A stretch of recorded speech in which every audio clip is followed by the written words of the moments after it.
Hello everyone, আমি পৌশালী চলে এলাম আরও একটা নতুন ভিডিও নিয়ে।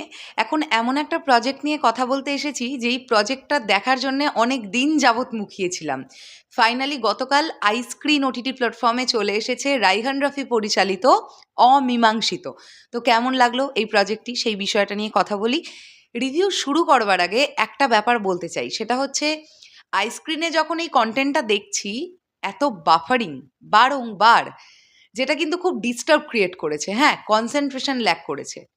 আইস্ক্রিনের উদ্দেশ্যে একটা কথা বলতে চাই যে আপনারা যখন 83/84 যে অ্যামাউন্টটাই হোক, আমরা এক্স্যাক্টলি তোমাদের সৃঞ্জয়দা বলতে পারবে কত টাকা দিয়ে কিনেছে বা সাবস্ক্রাইব করেছে, যে টাকাটাই আপনারা নিন না কেন আপনাদেরকে কিন্তু দর্শককে একটা ভালো পরিষেবা দিতে হবে।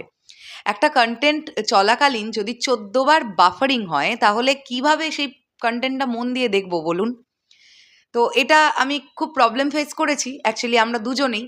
আপনাদের সঙ্গে হয়েছে কিনা জানি না যারা দেখেছেন আইস্ক্রিন থেকে, বাট আমাদের সঙ্গে হয়েছে এটা। এবারে চলে আসি এই প্রজেক্টটা কেমন লাগলো। এই প্রজেক্টের গল্প কম বেশি আমাদের প্রত্যেকেরই জানা, কারণ এর আগে টিজার ট্রেলার ড্রপ করেছে। আমরা দেখতে পাচ্ছি দুজন সৎ সাংবাদিক বা মিডিয়া কর্মী যারা নিজেদের বাড়িতেই গভীর রাত্রিবেলায় নৃশংসভাবে খুন হয়ে যান।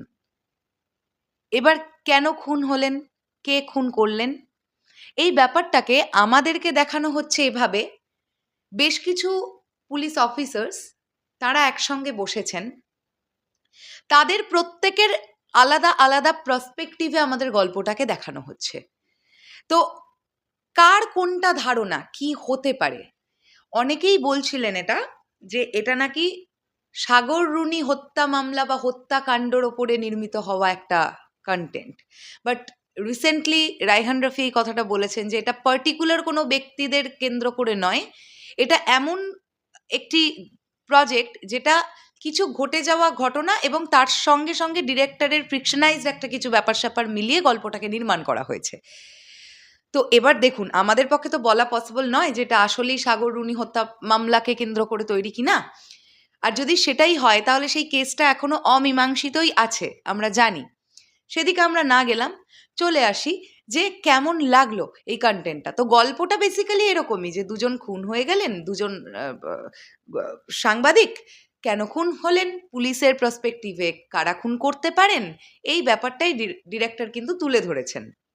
আচ্ছা, এখানে আমরা মুখ্য দুটি চরিত্রে অভিনয় করতে দেখতে পেলাম ইমতিয়াজ বর্ষণকে এবং তানজিকা আমিনকে।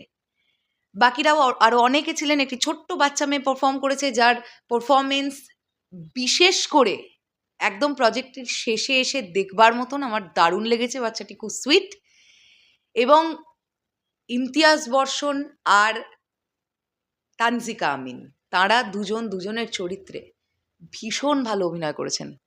আরেকটা বিষয় আমি বলতে চাই, আইএমডিবি আমরা যে কোনো প্রজেক্টের রিভিউ করতে গিয়ে যেখানটা থেকে ডিটেলস দেখি যে কারা অভিনয় করেছেন, কারা সিনেমাটোগ্রাফার, কারা মিউজিক করেছেন, এসেট্রা এসেট্রা, আমি অবাক হয়ে গেলাম আইএমডিবিতে ঠিক করে প্রজেক্টটা সাজানোই নেই। মানে কাস্টিং কারা কারা ওগুলো যদি আরও ক্লিয়ার করে দেওয়া হয় তাহলে আমাদের মতন আমরা যারা কথা বলি আমাদের সুবিধে হয় আর কি জানতে। তো যারাই অভিনয় করেছেন তাদের প্রত্যেকের অভিনয় ভালো। স্পেশালি আমি গল্পের কিছু না বলি, বাট একজন পার্টিকুলার অভিনয়ের অভিনেতার কথা বলতে চাই। একজন নয়, বেসিক্যালি আমি 2-3 জনের কথা বলবো। সবার আগে যার অভিনয় আমাকে খুব অ্যাট্রাক্ট করেছে, এই যে তানজিকা আমিনের একজন কলিগের চরিত্রে একজন অভিনয় করছিলেন, আমি এর থেকে বেশি কিছু বলছি না। তার ক্যারেক্টারটা এমনভাবে আসছে এবং তার যে ওই পাগলপন, ওই ব্যাপারটা তিনি যেভাবে এক্সপ্রেস করেছেন, দ্যাট ওয়াজ টু গুড, আমার দারুণ লেগেছে। এছাড়াও আমরা এরকম একটা মোমেন্টে দেখতে পাবো যেখানে দুজন একসঙ্গে ঢুকছে এবং আমি তো গল্পটা বলতে পারছি না, আমরা সেন্টুকে অভিনয় করতে দেখতে পেয়েছি, অভিনেতা সেন্টু। তার এত ভালো, তার ক্যারেক্টারিস্টিক্সটার এমনভাবে সাজানো, যেভাবে সে এক্সপ্রেস করেছে নিজেকে, দারুণ লেগেছে। এছাড়া আমরা অপু ভাইয়াকে দেখতে পেলাম। ওরে ভাই রে ভাই, প্রজেক্টটার বেশ কিছুটা পরে, মানে প্রায় ধরে নিন প্রজেক্টটা যখন 60-65% গোয়িং, তখনই ক্যারেক্টারটার এন্ট্রি হলো। ভাই কি পারফরমেন্স দিয়েছেন উনি, মানে প্রত্যেকজন অভিনেতা অভিনেত্রী এখানে খুব ভালো কাজ করেছেন, যারা কাজ করেছেন। তো অভিনয় সবার খুব ভালো। আচ্ছা, এর পরবর্তীতে আমি বলি যেটার প্রশংসা করতেই হবে, ব্যাকগ্রাউন্ড স্কোর। হামিং করে একটা ব্যাকগ্রাউন্ড স্কোর বারংবার শুনতে পাওয়া যাচ্ছিল যখন খুব সিরিয়াস মোমেন্ট ক্রিয়েট হচ্ছিল প্রজেক্টের মধ্যে। ওই হামিং ব্যাকগ্রাউন্ড স্কোর এত ভালো হয়েছে না, এবং যখন প্রজেক্টটার নাম উঠছিল সেই সময়তেও ব্যাকগ্রাউন্ড স্কোর, স্পেশালি আমি বারবার ইন্ডিকেট করতে চাই, হামিং করে যে ব্যাকগ্রাউন্ড স্কোরগুলো স্পেসিফিক্যালি তৈরি হয়েছিল খুব ভালো হয়েছে ওই পার্টিকুলার ব্যাকগ্রাউন্ডগুলো। এছাড়া প্রজেক্টের মধ্যে বেশ কিছু জায়গায় এমন কিছু ব্যাকগ্রাউন্ড স্কোর আমরা শুনতে পাই যেগুলো আমাকে মনে করাচ্ছিল তুফান সিনেমার জানি আসবে আমার দিন গানের কথা।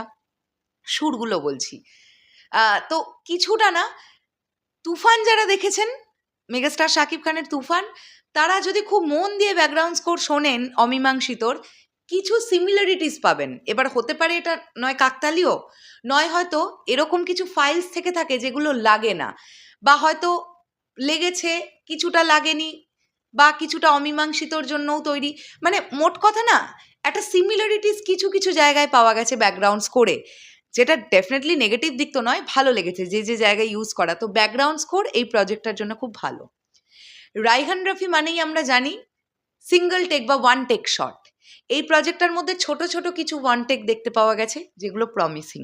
আচ্ছা, সিনেম্যাটোগ্রাফি খুব ভালো ছিল, খুবই ভালো ছিল।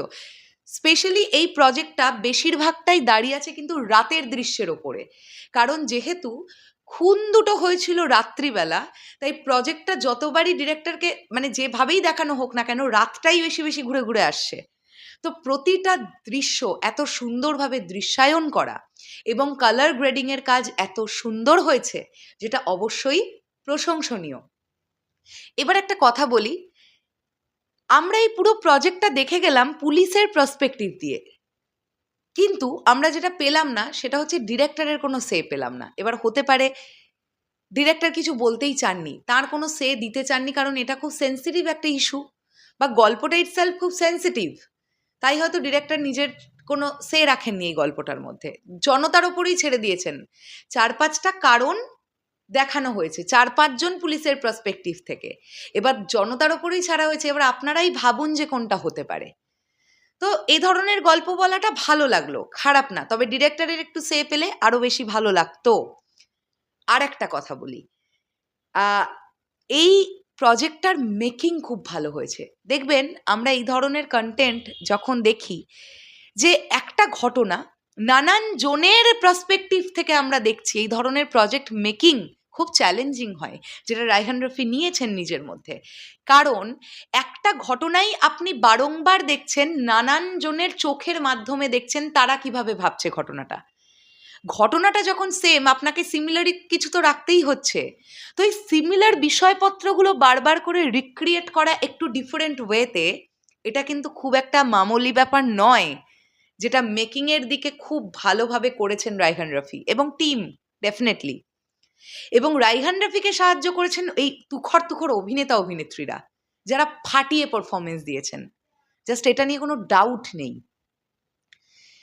একটা বিষয় বলি, দেখুন এই ধরনের প্রজেক্টের তো অনেক বেশি বাজেট থাকে না, তাই দেখবেন আপনারা যারা অমীমাংসিত দেখেছেন তারা জানেন, যারা দেখেননি তারা দেখবেন, যেখানে মিটিংটা বেসিক্যালি চলছে, কথোপকথনটা পুলিশদের সঙ্গে পুলিশদের, সেখানে দেখবেন একটা স্ক্রিন দেখতে পাচ্ছি আমরা। সেই স্ক্রিনটা আমি যদি ভুল না করি ওটা ভিএফএক্স ছিল। কারণ কিভাবে বুঝলাম, যখন ওই স্ক্রিনের সামনে দাঁড়িয়ে কেউ কথা বলছেন তখন তার মাথার চুলের কিছুটা অংশ কেটে যাচ্ছে, কখনো কখনো নাক কেটে যাচ্ছে, এইগুলো হচ্ছে। তো এগুলো একটু ভিএফএক্সের প্রবলেম, আর এইটা যাতে খুব বেশি ধরা না পড়ে, তাই আমার মনে হয় ওই কালার গ্রেডটা যেটা এক্স্যাক্টলি পার্টিকুলার ওই মিটিংয়ের সময় ইউজ করা হয়েছিল, মোনোক্রোমটা ইউজ করেছিলেন রাইহান রফি, বা কালার গ্রেডিং যিনি করেছেন, যাতে করে খুব বেশি করে ওই লুফোলটা ধরা না পড়ে। হ্যাঁ, তো সব মিলিয়ে অমীমাংসিতকে আমি 10-এর মধ্যে 7.5 দিচ্ছি। ডেফিনেটলি এটা একটা ভালো প্রজেক্ট, অবশ্যই এতদিন আটকে ছিল প্রজেক্টটা, ফাইনালি রিলিজ করেছে, আমরা দেখতে পেলাম, বিষয়টা ভালো লেগেছে। অবশ্যই নেক্সট রাইহান রফির কাছ থেকে আরও বেটার কাজের জন্য আশা করে থাকলাম। তো আপনাদের কেমন লেগেছে যারা অমীমাংসিত দেখেছেন কমেন্ট করে জানাতে পারেন। আসছি আবার খুব শিগগিরই তাহলে এখনের জন্যে। টাটা।